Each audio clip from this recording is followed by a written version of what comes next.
గాదే ఇన్నయ్య తల్లి తేరేజమ్మ మృతి వార్త తెలుసుకున్న తర్వాత ఆశ్రమంలో చదువుకున్నటువంటి విద్యార్థులు ఎక్కడెక్కడి నుంచో వచ్చారు.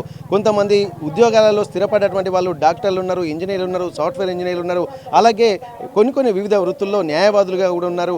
అట్లాంటి వాళ్ళందరూ ఇక్కడికి వచ్చి వారి ఇన్ని రోజులు వారి ఆలనా పాలన చూసినటువంటి తేరేజమ్మ మృతి వార్త తట్టుకోలేక వారు కొంత ఇబ్బందికర వాతావరణంలోకి వెళ్తున్నటువంటి పరిస్థితి.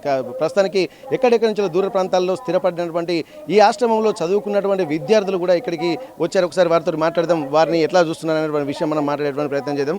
బ్రదర్, మీరు ఇక్కడ మీకు ఇన్ని రోజులు ఆలనా పాలన చూశారు, ఎన్ని ఇబ్బందులు పడ్డా కుటుంబ సభ్యులు కూడా మనకు అండగా లేని సందర్భంలో ఇక్కడ ఎంతో మందికి వారికి అండగా నిలబడేటువంటి పరిస్థితి మీకు ఎట్లా అనిపిస్తుంది? ఈ మృతి వార్త తెలుసుకున్న తర్వాత ఇప్పుడు వారి కొడుకు కూడా వారి తల్లిదండ్రుల దగ్గర లేరు. అట్లాంటప్పుడు ఇంతమంది విద్యార్థులు కూడా అనాథలు అయిపోయినటువంటి ఒక ఫీలింగ్ కూడా చాలామంది ఇప్పుడు ప్రజెంట్ చదువుకున్నటువంటి విద్యార్థులు చెప్తున్నారు. మీరు ఎట్లా చూస్తున్నారు దీన్ని? నేను గత 15 సంవత్సరాల నుండి మా ఇల్లు ఆశ్రమంలో ఉన్నాను. మా తండ్రి గారు, మా తల్లి గారు, మా గాదే ఇన్నారెడ్డి గారు, పుష్పలత గారు, అలాగే మా నానమ్మ గారు మమ్మల్ని ఎంతో ప్రేమగా ఆప్యాయంగా చూసుకున్నారు. మేము ఈ మృతి వార్త వినంగానే హైదరాబాద్ నుండి వెంటనే పరిగెత్తుకుంటూ వచ్చి మా నానమ్మని మేము ఇప్పుడే చూసాము. చాలా బాధ అనిపించింది. కానీ ఇలాంటి వార్తలు విని మా బ్రదర్స్, మా సిస్టర్స్ అందరం కూడా పరిగెత్తుకుంటూ వచ్చేసాము హైదరాబాద్ నుండి. మా నాన్నగారు మమ్మల్ని చాలా కష్టపడి చదివించారు. నేను హైదరాబాద్ మెట్రోలో ఒక సీనియర్ స్టేషన్ కంట్రోలర్గా జాబ్ చేస్తున్నాను. అప్పుడప్పుడు మా నాన్న వాళ్ళు మేము ప్రతి పండగకి, ప్రతి ఈవెంట్కి, ఏ చిన్న బర్త్డేస్ అయినా కూడా మా ఇంట్లో మేము అందరం ఒకే దగ్గర గ్యాదర్ అవుతాము. చాలా హ్యాపీగా సంబరాలు చేసుకుంటాము. అలాగే థ్యాంక్ యూ. మీరు కూడా మీడియా తరఫున మాకు, మా ఆశ్రమంలో ఉన్న విద్యార్థులకు, మా అన్న చెల్లెళ్ళకి, అలాగే మా నాన్నకి, మా అమ్మకి మీరు కూడా అండగా నిలవాలని మేము మీకు విన్నపిస్తున్నాము. Thank you so much. మీరు అందరూ అమ్మ నాన్ననే పిలుస్తారా? నానమ్మ, అమ్మని, ఎన్నయ్య కానీ, వారి అమ్మని కానీ, అందరినీ, వారి శ్రీమతి గారిని కానీ అమ్మ నాన్నని పిలుస్తారు అందరూ? మేమందరం అమ్మ నాన్న అనే పిలుస్తాం. ఎందుకంటే చిన్నతనంలోనే తల్లిదండ్రులు లేని బాధ మాకు ఎట్లుంటుందో మాకు తెలుసు. అందుకే అమ్మ లేని లోటు, నాన్న లేని లోటు, మా తల్లిదండ్రులు మమ్మల్ని ఏ రోజు కూడా బాధపడొద్దు, మేమే తల్లిదండ్రులము, మేమే మీకు గురువులము, మేమే మీకు అన్నీ అని మమ్మల్ని చాలా చక్కగా ఒక మంచి పొజిషన్కి వచ్చే వరకు చాలా బాధ్యతంగా పెంచారు మా అమ్మ నాన్న వాళ్ళు. మేము చాలా సంవత్సరాల నుండి చాలా కష్టపడ్డాం. మా డాడీ కూడా మా కోసం చాలా కష్టపడ్డాడు, చాలా కృషి చేసిండు మా కోసం. ఎన్నో ఇబ్బందులు ఎదుర్కొని, ఎన్నో ఆటంకాలు ఎదుర్కొని చాలా మేము కూడా మా నాన్నకు ఎప్పుడైనా కూడా మేము తోడుంటాము. మా నాన్నగారు, మా అమ్మగారు, అలాగే మా తాతయ్య గారు, మా అక్క చెల్లెళ్ళకు, మా అన్నదమ్ములకు మేము ఎప్పుడు కూడా అండగానే నిలుస్తాం. మేము ఉండేది కొన్ని చోట్లలో దూరం, ఎక్కడైనా స్థిరపడినా కూడా మేము ఎప్పుడైనా కూడా మా బంధాన్ని ఈ విధంగానే కొనసాగిస్తాము. మేము ఎప్పుడు కూడా కలిసే ఉంటాం. ఓకే, ఇప్పుడు మీ ఆశ్రమంలో ఉన్నటువంటి వాళ్ళందరూ తల్లిదండ్రులు లేని పిల్లలే ఉన్నారా? అంటే చిన్నప్పుడు తల్లిదండ్రులను కోల్పోయినటువంటి వాళ్ళే ఉన్నారా అందరూ? అవునండి. అంటే కొంతమంది సెమీ ఆర్ఫన్స్ కూడా ఉన్నారు. ఇప్పుడు నేను 3rd క్లాస్లోనే పేరెంట్స్ చనిపోయారు. నేను 10వ తరగతికి ఇక్కడికి వచ్చాను. అప్పటి వరకు బయట వర్క్స్ చేసుకునే వాళ్ళము. ఇక్కడికి వచ్చాకే మేము కొద్దిగా మెచ్యూరిటీగా, అంటే మేము లైక్ తప్పుదారిలో వెళ్ళే అవకాశాలు ఉన్నా కూడా అట్లా కాదు, ఇట్లా సమాజంలో ఇలా బ్రతకాలి, మంచిగా బ్రతకాలి అనే ఉద్దేశంతో డాడీ మాకు అన్ని ఫెసిలిటీస్, అంటే మేము మమ్మీ డాడీ అని అంటాం, మాకు ఆ ఫీలింగ్ లేకుండా అన్ని ఫెసిలిటీస్ ముందు నుంచి కల్పించారు. చదువుకోవాలని ఎంకరేజ్ చేశారు. ఎక్కడ కూడా చెడు మార్గంలో చెడుగా ఆలోచనలు రాకుండా మాకు ప్రతిసారి ఎంకరేజ్ చేశారు. ఇప్పుడు ఇక్కడ ఉన్న ఆల్మోస్ట్ కొన్ని వేల మంది బయటికి వెళ్ళారు. వాళ్ళందరూ కూడా సమాజంలో ఒక మంచి పద్ధతిన, ఎవరు లేకున్నా కూడా ఎటువంటి తప్పు లేకుండా, ఎటువంటి చెడుదారిలో పోకుండా అందరం కూడా బయటకు వెళ్ళి ఇక్కడ నేర్చుకున్న, మాకు డాడీ నేర్పింది, మమ్మీ నేర్పింది, ఇక్కడ నేర్చుకున్న పిల్లలందరూ కూడా మేము బయటికి వెళ్ళి సక్సెస్ఫుల్గానే ఉన్నాం. ఎక్కడ ఏ రోజు కూడా ఎటువంటి చెడు పద్ధతిలో కానీ చెడు విధానాలలో పోలేదు ఇంతవరకు. ఇప్పటి వరకు ఎంతమంది, ఎప్పుడు ఇది ఎస్టాబ్లిష్ అయింది, ఎంతమంది దీంట్లో ఇప్పటివరకు చదువుకున్నారు? ఎందుకంటే వేల మంది అంటున్నారు కదా. సో ఇప్పుడు 2004లో ఎస్టాబ్లిష్ అయిందండి. అప్పటి నుంచి ఇప్పటి వరకు ఇప్పుడు నేను ఉన్నప్పుడే 200 మంది ప్లస్ ఉన్నాము. ఇప్పుడు ఒక్కొక్క బ్యాచ్ వైజ్గా చూసుకుంటే 2000 మంది వరకు ఇప్పటి వరకు చదువుకున్నారు, బాయ్స్ కానీ గర్ల్స్ కానీ. ఇక్కడ ముఖ్యంగా అమ్మా నాన్న లేరు అన్నటువంటి బాధలు దిగమింగుకున్న తర్వాత ప్రస్తుతానికి వారే ఇన్నయ్య గారు, వారి శ్రీమతి, అలాగే వారి కుటుంబ సభ్యులే తల్లిదండ్రులుగా ఫీల్ అవుతున్నారు. వారికి ఏది కావాలని అంటే తల్లిదండ్రులు ఉన్న వాళ్ళు కూడా ఇట్లాంటి కొన్ని ఫెసిలిటీస్ ఉండవు కావచ్చు అన్నటువంటి అనుభూతిని కూడా ఇన్నయ్య గారు వీరికి కల్పించారని చెప్పి అంటున్నారు. ముఖ్యంగా మహిళలు ఒకసారి ఇప్పుడు మీకు ఎట్లాంటి ఇబ్బందులు ఉంటున్నాయమ్మా ఇక్కడ వారిని అరెస్ట్ చేసిన తర్వాత? దగ్గర నేను చిన్నప్పటి నుంచి ఆశ్రమంలోనే చదువుకున్నాను 2010 నుంచి. ఇప్పుడు నేను బయట జాబ్ చేస్తున్నాను. నేను బయటికి వచ్చి ఎంతో కొంత జాబ్ చేస్తున్నానంటే దానికి కారణం మా డాడీ. ప్రతి ఇంట్లో ఎలా అయితే ఒక పెద్ద మనిషిలా ఉంటారో అలా ఇంతమందికి పెద్ద మనిషిలా అతనుండి మమ్మల్ని చాలా బాగా చూసుకున్నారు. ఏ కష్టం రాకుండా ఇంతకన్నా ముందు మా అన్నయ్య వాళ్ళు చెప్పినట్టుగా కానీ చాలా బాగా చూసుకున్నారు. ఏ కష్టం కూడా రానియలేదు. ఏ రోజు మేము ఏడ్చింది కూడా లేదు. కానీ ఇప్పుడు మాకు ఏడుపు మాత్రమే దిక్కుగా మిగిలిపోయింది. ఎందుకంటే చిన్నప్పటి నుంచి చూసుకొని ఉండేవాళ్ళు సడన్గా లేకపోతే పడుకోలేకపోతున్నాం, తినలేకపోతున్నాం, జాబ్స్ కూడా కరెక్ట్గా చేసుకోలేకపోతున్నాం. ప్రతి ఆలోచన అమ్మ నాన్న కళ్ళు మూసినా తెరిచిన వాళ్ళే గుర్తొస్తున్నారు. చాలా బాధగా ఉంది. మేమంటే ఇంత ఉన్నాం ఓకే, మాకంటే ఇంకా చాలా చిన్న చిన్న పిల్లలు ఉన్నారు. వాళ్ళు చాలా ఇబ్బందిగా ఫీల్ అవుతున్నారు. మా డాడీ త్వరగా బయటికి రావాలని కోరుకుంటున్నాము. మీకు ఎట్లాంటి ఇబ్బందులు కలుగుతున్నాయి? ఎందుకంటే చదువుకుని అందరూ ఒక్కొక్క వృత్తులలో స్థిరపడుతున్నారు. చాలామంది ఇక్కడ ఒక సేఫ్ జోన్లోకి వెళ్తున్నటువంటి పరిస్థితి. కానీ అందరికీ ఆలవాలంగా నిలబడి ధైర్యంగా ఉన్నటువంటి అన్యాయాన్ని అరెస్ట్ చేసిన తర్వాత ఈ ఆశ్రమంలో ఎట్లాంటి పరిస్థితులు ఉన్నాయి? ఇప్పుడు వాళ్ళు ఉంటేనే కదా సక్రమంగా నడిచేది. ఇప్పుడు డాడీ అంటే పెద్దోడు, ఆశ్రమానికి పెద్ద ఇన్ఛార్జ్ అన్నట్టు. ఇప్పుడు వాళ్ళు ఉంటేనే కాబట్టి ఆశ్రమంకి ఏం సౌకర్యం కావాలి, ఏమేం ఫెసిలిటీస్ కావాలి, పిల్లలు ఎట్లా చదువుకుంటుండ్రు, ఎట్లుంటుండ్రు అనేది పెద్ద డాడీ చూసుకుంటాడు. ఇప్పుడు మమ్మీ కూడా చూసుకుంటుంది. కానీ లేడీస్కి ఏంటంటే అన్ని విషయంలో తోడుగా ఒక మనిషి అనేది తోడుగా ఉండాలి.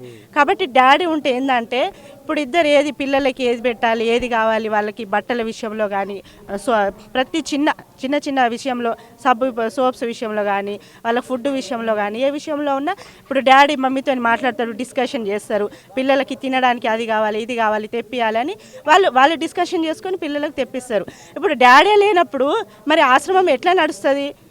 నడవదు కదా. డాడీ ఉంటేనే కదా ఆశ్రమం నడిచేది. ఇప్పుడు డాడీని అరెస్ట్ చేస్తే పిల్లలు ఇబ్బంది పడతారు, పిల్లలు ఇబ్బంది పడతారు, మాకు కూడా ఇబ్బంది ఉంటుంది. ఇబ్బందులు ఇప్పుడు మీరు అంటే ఉద్యోగాలు చేస్తున్న కొంతమంది ఇప్పుడు చిన్నపిల్లలు ఎట్లా ఉన్న పరిస్థితి? ఇప్పుడు వాళ్ళ పరిస్థితి అంటే వాళ్ళ ఫుడ్ విషయంలో వాళ్ళకి ఫుడ్ రావాలి. ఇప్పుడు ఎవరైనా డొనేట్ చేస్తారు, వీళ్ళు డొనేట్ చేస్తారు. ఇప్పుడు డొనేట్ చేస్తారంటే డాడీ వాళ్ళకి ఏదైనా ఇన్ఫర్మేషన్ ఇస్తేనే కదా. అంటే ఇప్పుడు ఫుడ్ కావాలి, ఏదైనా కావాలి అంటే ఇక మొత్తం ఇన్ఛార్జ్ డాడీ కాబట్టి డాడీ దగ్గర అంతా ఇప్పుడు ఉంటుంది కాబట్టి డాడీ తెప్పిస్తాడు ప్రతి ఒక్కటి. ఏ విషయంలో కానీ ఫుడ్ విషయంలో కానీ చిన్న పిల్లలు ఉంటారు, వాళ్ళు చిన్నపిల్లలకి తినడానికి ఏదైనా కావాలన్నా డాడీ తెప్పిస్తాడు కాబట్టి డాడీ ఉంటేనే ఆశ్రమం నడుస్తుంది. డాడీ ఉంటేనే ప్రతి ఒక్క సౌకర్యం ఏదైనా కావాలంటే డాడీ ద్వారానే వస్తుంది. కాబట్టి డాడీ కంపల్సరీ ఆశ్రమంకి ఉండాలి. మేము కూడా చాలా బాధపడుతున్నాం. ఎందుకంటే చిన్నప్పటి నుంచి మేము ఇప్పుడు కాదు, మాకు తల్లిదండ్రులు ఇద్దరు లేకపోయినా మాకు బట్టల విషయం కాడ నుంచి వెళ్ళి ఏ విషయం కాడ నుంచి వెళ్ళి మాకు ప్రతి ఒక్కటి ఏదైనా కావాలంటే ఎమ్మటే తెప్పిస్తాడు మాకు. ఎందుకంటే మా డాడీ గురించి మాకు బాగా తెలుసు. మాకు డాడీ ఎలాంటోలో ఏంటో మాకు బాగా తెలుసు. కాబట్టి ఇప్పుడు డాడీ కంపల్సరీ ఆశ్రమంలో ఉండాలి, ఉంటేనే మంచిది. ఓకేనా? ఇక్కడ బ్రదర్ ఒక కుటుంబంలో పిల్లల్ని సాధాలంటేనే చాలా ఇబ్బందికర వాతావరణంలో చాలామంది ఎదుర్కొంటున్నారు. అట్లాంటప్పుడు ఎప్పుడు ఒక బ్యాచ్ అంటే 200 మంది ఎప్పుడు నిత్యంగా ఉండేటువంటి తల్లిదండ్రులు లేని విద్యార్థులకు కూడా నిలబడినటువంటి గాథ ఇన్నయ్య. చాలామందిని ఇప్పుడు మీరు చెప్తున్నారు 2000 మందికి పైగా ఇప్పటి వరకు బయటికి వెళ్ళాము, అందరూ పెళ్ళిళ్ళు అయిపోయాయి, వివిధ వృత్తిల్లో కూడా స్థిరపడి చెప్పాయి అంటున్నారు కదా. మరి ఇప్పుడు మీ ఆలోచన, మీ డిమాండ్ ఏంటిది? ఇప్పుడు మా మేజర్ డిమాండ్ ఏంటంటే దగ్గర ఆశ్రమం నుంచి ఈ సమాజం చాలా లాభపడింది. ఎందుకంటే ఈ ఇన్నారెడ్డి సార్ ఆనంద ఆశ్రమం నుంచి దగ్గర 2000 మంది బయటకు వెళ్ళారు. వాళ్ళు ఏ హోదాలు ఉన్నారంటే వైద్యుల హోదాలో, లాయర్ హోదాలో, ఇంజనీర్ హోదాలో, సివిల్ ఇంజనీర్ హోదాలో చాలా మంచి ఉన్నారు. ఈ ఆశ్రమం వల్ల సమాజానికి లాభం చేకూరుతుంది. ఇప్పటి వరకు 2000 మంది బయటకు వెళ్ళారు. ప్రజెంట్గా తన పిల్లలు ఎట్ ద ఏజ్ 5 నుంచి 20 వరకు 150 మంది పిల్లలు ఉన్నారు. ఇప్పుడు ఇన్నారెడ్డి వాళ్ళు గేలు అరెస్ట్ అయ్యారు, అది మాకు తెలియదు, మాకు ఎట్లా అరెస్ట్ అయ్యింది తెలియదు, అది దానికి ఏముంది మాకు తెలియదు. మాకు విన్నపం ఏంటంటే ఇప్పుడు 150 మంది పిల్లల భవిష్యత్తు అగమ్య గోచరంగా అవుతుంది. దీనివల్ల సమాజం చెడిపోతుంది. ఎందుకంటే పిల్లలకు చదువు విద్య దూరం చేస్తుంది. ఎవరు దూరం చేస్తుంది మాకు తెలియదు. మా డాడీ ఇన్నారెడ్డి గారు ఇప్పుడు లేకపోవడం వల్ల చాలా ఇబ్బంది, పిల్లలకి ఇబ్బంది, మాకు ఇబ్బంది. వాళ్ళకు చదువు విషయంలో మాకు సహకారం లేదు, మాకు డొనేషన్ సహకారం లేదు, బట్టల విషయం సహకారం లేదు. దీనివల్ల మా ఇన్నారెడ్డి గారు జైలు ఉండడం వల్ల ఇక్కడ చాలా అనాథాశ్రమం పాడవుతుంది. మాకు సమాజం తెలియదు, మాకు రాజకీయాలు తెలియదు, మాకు ఏం తెలియదు. ఇప్పుడు మా ఇన్నారెడ్డి గారు మేము చదువుకొని సెటిల్ అయ్యాము. ఇప్పుడు 150 మంది పిల్లలు మా ఆశ్రమం ఉన్నారు. వాళ్ళు చదవలేకపోతున్నారు. వాళ్ళు బయటికి వెళ్ళిపోయే అవకాశం ఉంది. వాళ్ళు సమాజానికి చెడు మార్గంలో పోయే అవకాశం ఉంది. దయచేసి ఈ విన్నపాన్ని, మా చిన్నారుల విన్నపాన్ని దయ తెలిసి ఇన్నారెడ్డి గారిని వదిలించి మా జీవితంలో మీరు సహకారం చేసిగా కోరుకుంటున్నాను. ఇప్పుడు అలాగే ఇప్పుడు ఆశ్రమం అంటే మేము ఆశ్రమం లాగా ఎప్పుడు ఫీల్ అవ్వలేదు. మా ఒక కుటుంబం. ఇప్పుడు పోయిన 2000 మంది కూడా మేము ఒక అన్నదమ్ముల్లాగా, అక్క చెల్లెల్లాగా ఆ బాండ్తోనే ఉన్నాము. ఇప్పుడు బయట పోయి మేము స్థిరపడి జాబులు చేస్తున్నా కూడా, ఇప్పుడు మా సొంత బ్లడ్ రిలేషన్స్ ఉన్నా కూడా మాకు కష్టం వచ్చినా బాధ వచ్చినా ముందుగా డిస్కస్ చేయడానికి డాడీనే మేము గుర్తు తెచ్చుకుంటాం. డాడీతోనే చెప్తాం. డాడీ మాకు సజెషన్లు ఇస్తాడు. అట్లా వద్దమ్మా, ఇట్లా వద్దన్న, మాకేం బాధ అనిపించినా, ఇప్పుడు చెల్లె వాళ్ళకి ఏం బాధ అనిపించినా వాళ్ళు వచ్చి చెప్పుకుంటారు. డాడీ సజెషన్స్ ఇస్తాడు. ఇప్పుడు మా 2000 మందికి ఆయనే పెద్ద దిక్కు. ఆయన లేకపోయేసరికి కొంచెం మేము బయట ఉన్నా కొద్దిగా బాధాకరంగా ఉంది.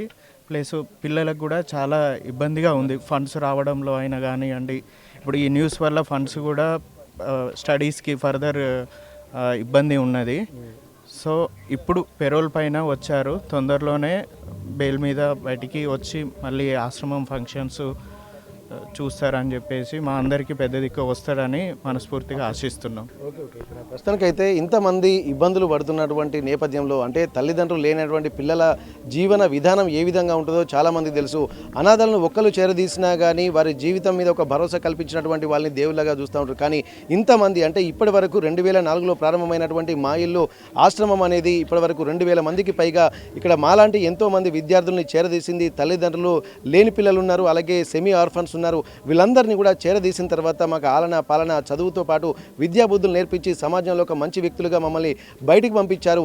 ఆ మంచితనం అనేది ఒక మంచి వ్యవస్థ నిర్మాణానికి కూడా ఉపయోగపడుతుంది. కాబట్టి ఇప్పటి వరకు మాకు ఎట్లాంటి రాజకీయాలు తెలియదు, ఎట్లాంటి అలాగే ఇక్కడ ఏ కేసులకు సంబంధించి కూడా ఏమీ తెలియదు. కానీ ఇక్కడ గాదే ఇన్నయ్య అరెస్ట్ అయిన తర్వాత మాత్రం ఇప్పుడు ఉన్నటువంటి 150 మందికి పైగా అనాథ పిల్లలు మాత్రం చాలా ఇబ్బందులు కూడా పడుతున్నారు అన్నటువంటి ఒక ఆవేదన వ్యక్తం చేస్తున్నారు. ఇట్లాంటి మాలాంటి వ్యక్తులను ఎంతోమంది తయారు చేస్తున్నటువంటి విధానంలో సమాజ నిర్మాణంలో భాగస్వాములు అవుతున్నటువంటి మార్గదర్శనంలో కూడా నెక్స్ట్ వచ్చేటువంటి జనరేషన్ పిల్లలు కూడా ఉన్నారు. కాబట్టి వారిని కూడా మళ్ళీ ఇట్లాంటి ఒక మంచి స్థాయిలోకి తీసుకెళ్లాలంటే ఇక్కడ వచ్చేటువంటి నిధులు ఆగిపోతున్నాయి. గాదే ఇన్నయ్య గారి అరెస్ట్ తర్వాత అనేక మంది ఇబ్బందులు పడుతున్నారు.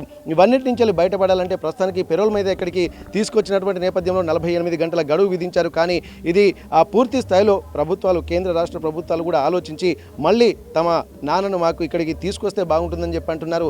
అందరికీ ఒక కుటుంబ సభ్యులు మాత్రమే ఉంటారు. కానీ ఇక్కడ ఉన్నటువంటి వాళ్ళు పండుగలు కానీ, పబ్బాలు కానీ, ఇంకేదైనా మంచి అకేషన్స్ వచ్చినప్పుడు ఒక 2000 మంది పిల్లలు ఒక దగ్గర గ్యాదర్ అయిపోయి ఒక అతిపెద్ద కుటుంబంగా ఇక్కడ వీళ్ళు విరాజిల్లుతున్నటువంటి పరిస్థితులు కూడా వాళ్ళు గుర్తు తెచ్చుకుంటున్నారు. అట్లాంటి పరిస్థితులకు అడ్డు తగిలేటువంటి వ్యవస్థ ప్రస్తుతం నెలకొంది. కాబట్టి అందరికీ, అంటే కేంద్ర రాష్ట్ర ప్రభుత్వాలకు విజ్ఞప్తి చేస్తూ గాదే ఇన్నయ్యను పూర్తి స్థాయిలో బెయిల్ మీద విడుదల చేయాల్సినటువంటి అవసరాన్ని కూడా ఇక్కడ ఉన్నటువంటి మా ఇల్లు ఆశ్రమం విద్యార్థులు చెప్తున్నటువంటి పరిస్థితి. అసలైన తొలి వెలుగు.